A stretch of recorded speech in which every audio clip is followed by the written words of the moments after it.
Sa videong ito, nagpapahinga ang babaeng Philippine Eagle na si Nariha. Nililinis ng ibon ang kanyang katawan. Maya-maya pa, susubukan ng ibon na makalipad sa loob ng kanyang enclosure. Makikitang nagpapalakas pa lang si Nariha. Na-rescue kasi siya mula sa pagkakatrap sa kabundukan ng Apayao.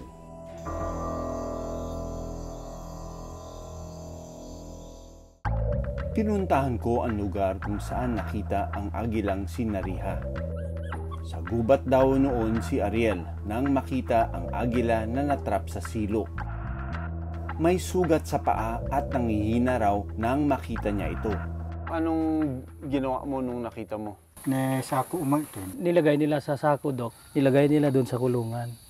Ito raw ang unang beses na makakita ng Philippine Eagle ang mga residente rito. Bakit hindi mo siya pinakawalan nung araw na yun na huli sa trap? Tanda mo?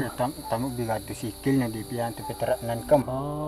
Hindi daw niya pinakawalan, Dok, dahil may tama yung paa. May tama. Naawa. Oo, gusto niyang alagaan before na ikuan niya. Kasi alam niya na Philippine Eagle. Agad na rinespondehan ng DNR at Philippine Eagle Foundation ang agila. Kinuhanan siya ng blood sample at dito nalaman na isa siyang babae. Kaya siya pinangalanang Nariha Kabugaw, na ang ibig sabihin ay beautiful kabugaw. May brood patch o palatandaan din si Kabugaw na may inaalagaan siyang batang Philippine Eagle. Pagkatapos ang halos isang buwan na rehabilitation, naging fit for release na si Kabugaw.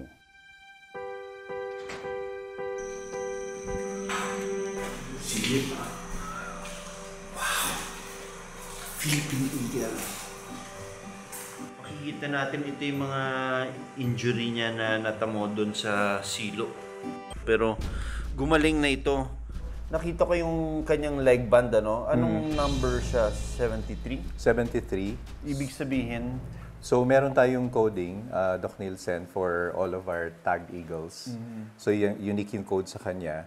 And then, blue leg band, binibigay sa mga female eagles natin sa right leg. And then, green leg bands naman for males sa left leg naman.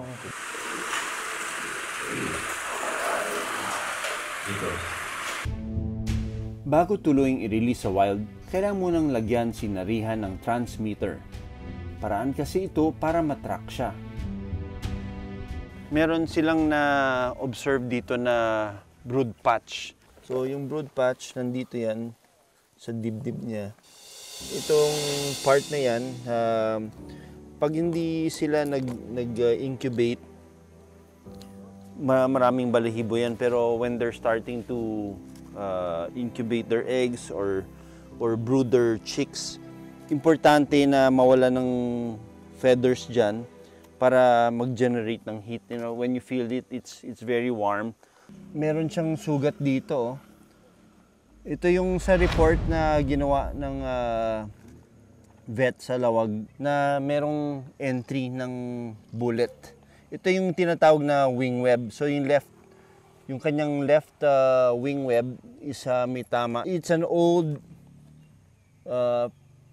bullet wound. Digits are complete, they're intact. Walang fracture yung mga talons niya. The right eye, cornea looks clear. There are no scratches. There is no signs of injury. Meron siyang konting damage, probably from the enclosure. Kasi wild siya, natural na minsan gusto nilang tumakas. And susugatan yan. Pero very minor lang yan, ano? Kasama ang DNR at PEF, dadali namin si Nariha sa kanyang release site. Masyadong mainit sa labas, kaya sa loob na siya ng sasakyan inilagay. Pagkatapos ng 10 minuto, narating na namin ang release site.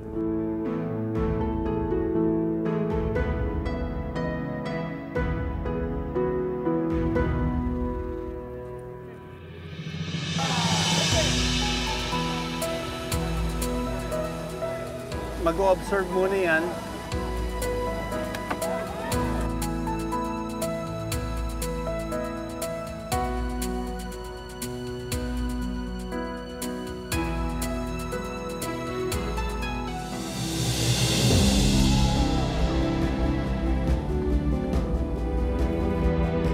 Sa wakas, nakauwi na si Nariha.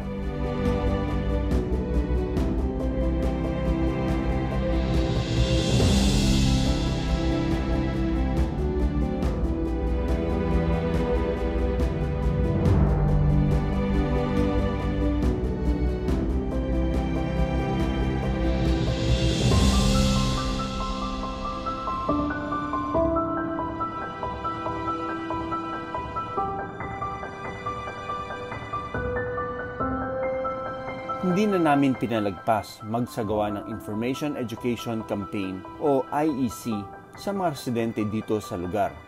Kayo ang magiging katulong niyan.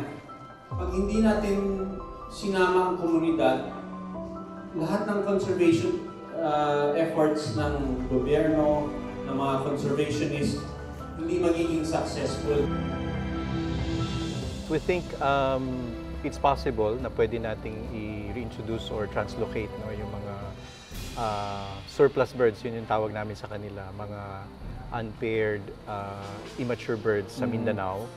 And you're right, we think na occupied na lahat ng mga suitable habitats sa Mindanao.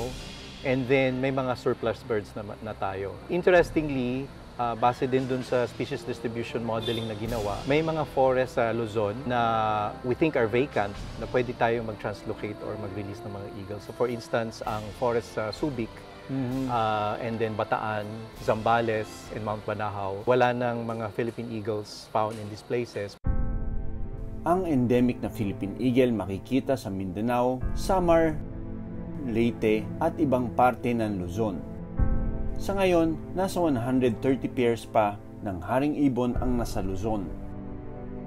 At pangatlo si Nariha sa mga nai-record ng sightings dito. Maraming salamat sa panunood ng Born to be Wild. Para sa iba pang kwento tungkol sa ating kalikasan, mag-subscribe na sa GMA Public Affairs YouTube channel.